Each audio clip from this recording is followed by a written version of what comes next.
घुटनों में दर्द क्यों होता है? सुबह उठते ही घुटना जाम क्यों लगता है? चलने में, सीढ़ी चढ़ने में या उठने बैठने में इतना दर्द क्यों होता है? और सबसे बड़ा सवाल, क्या नी आर्थराइटिस में एक्सरसाइज करनी चाहिए? आज हम इसी बारे में थोड़ी डिटेल में बात करेंगे। नमस्कार, मैं हूं doctor Rishika, founder of Samadhan physiotherapy and wellness centre Pune. पिछले 18 सालों से मैं जॉइंट प्रॉब्लम, स्पेशली नी आर्थराइटिस, ऐसे पेशेंट के साथ में काम कर रही हूँ। आर्थराइटिस में एग्जैक्टली होता क्या है? घुटने के अंदर जो कार्टिलेज होती है वो धीरे धीरे घिसने लग जाती है। जैसे जैसे इसकी ग्रेड बढ़ती है, मसल में वीकनेस शुरू हो जाती है, जॉइंट में जकड़पन आने लग जाती है और धीरे धीरे आपकी एक्टिविटी में पेन देने लगता है। अब जिनको दर्द हो रही है वो करते क्या हैं? दर्द से डर के एक्सरसाइज करना कम कर देते हैं, ज़्यादा बैठना शुरू कर देते हैं। लेकिन यही सबसे बड़ी गलती होती है, क्योंकि जब आप मूवमेंट किसी भी जॉइंट के कम कर देते हैं तो मसल में धीरे धीरे वीकनेस शुरू हो जाती है, जॉइंट में धीरे धीरे स्टिफनेस आने लग जाती है और आपको पेन ज़्यादा फील होने लगता है। तो नी आर्थराइटिस में कंप्लीट रेस्ट की ज़रूरत कभी नहीं होती। अब आते हैं फिजियोथेरेपी के रोल पर। सबसे पहले हम देखते हैं उसके शुरुआती फेज में, जिसमें पेन ज़्यादा है, इन्फ्लामेशन, सूजन ज़्यादा है और चलने फिरने, किसी भी एक्टिविटी में बहुत ज़्यादा तकलीफ हो रही है। इस फेज में फिजियोथेरेपी का क्या रोल है? सबसे पहले हमारा मेन फोकस होता है पेन कम करना। पेन कम करने के लिए इन्फ्लामेशन के ऊपर काम करना होता है। तो इन्फ्लामेशन को कम करने के लिए हम वैसे मोडालिटीज यूज करते हैं। रही बात जब मूवमेंट पे लाने की जॉइंट की, तो जॉइंट के मूवमेंट जब हम इनिशिएट करते हैं तो वो हमारे एक पेन लिमिट के, एक लिमिट के अंदर होती है। यहाँ ये समझना बहुत जरूरी है कि हर पेशेंट की कंडीशन अलग होती है। अगर किसी भी इंसान का पहले से ही मूवमेंट बहुत कम था तो वो इनिशियल के 7 डेज या 10 डेज में ही ये ना सोचे कि उनका घुटना 7 दिन 10 दिन में पूरा ही से खुल जाएगा। हमें इन सारी चीज़ों को बहुत प्रोग्रेसिवली, धीरे धीरे बढ़ाना पड़ता है ताकि मसल पे उतना ज़्यादा स्ट्रेन ना आए और पेशेंट के पेन ना बढ़े। और दूसरा सबसे इम्पॉर्टेंट पार्ट होता है एक्सरसाइज। नी आर्थराइटिस में एक्सरसाइज बहुत इम्पॉर्टेंट रोल प्ले करता है, लेकिन सही एक्सरसाइज सही समय पर और सही तरीके से। सिर्फ आज के डेट में जितने इंफॉर्मेशंस हैं उसको फॉलो करके आपको एक्सरसाइज नहीं करना चाहिए, क्योंकि इससे आपके पेन बढ़ सकते हैं।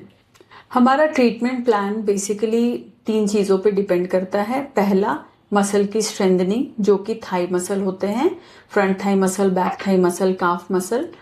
फिर हमारी जॉइंट की मोबिलिटी, जो हम ROM एक्सरसाइज बोलते हैं। और फिर आता है हमारा बैलेंस ट्रेनिंग, जो कि बहुत इंपॉर्टेंट रोल प्ले करता है।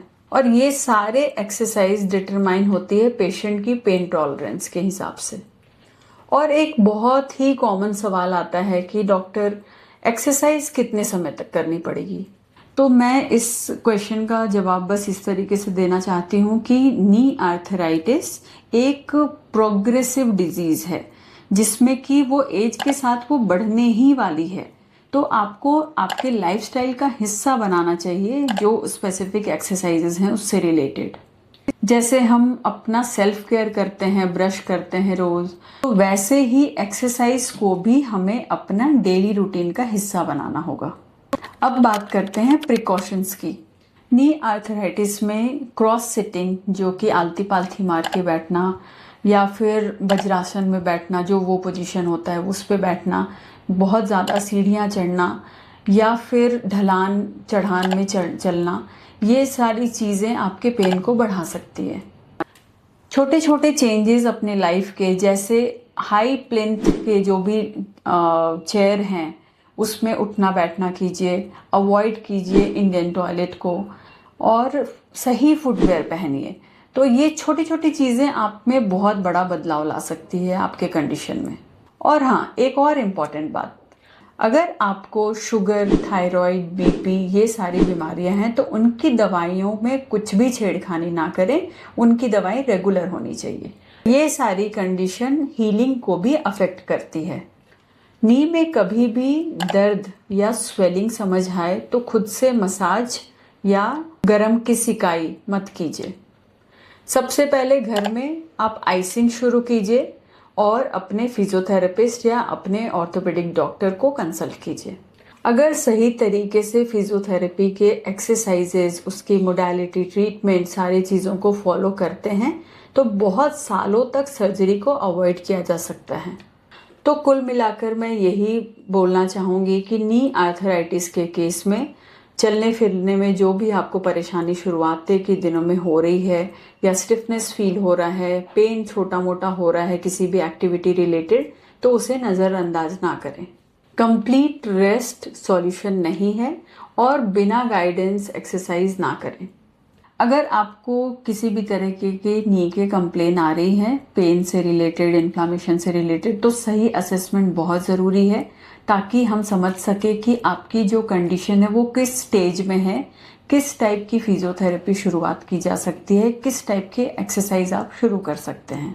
ट्रीटमेंट हमेशा पर्सनलाइज होनी चाहिए क्योंकि हर पेशेंट अलग एक यूनिक कंडीशन के साथ में आता है। मैं हूँ doctor Rishika Srivastava, founder of Samadhan physiotherapy and wellness centre, Pune. Thank you.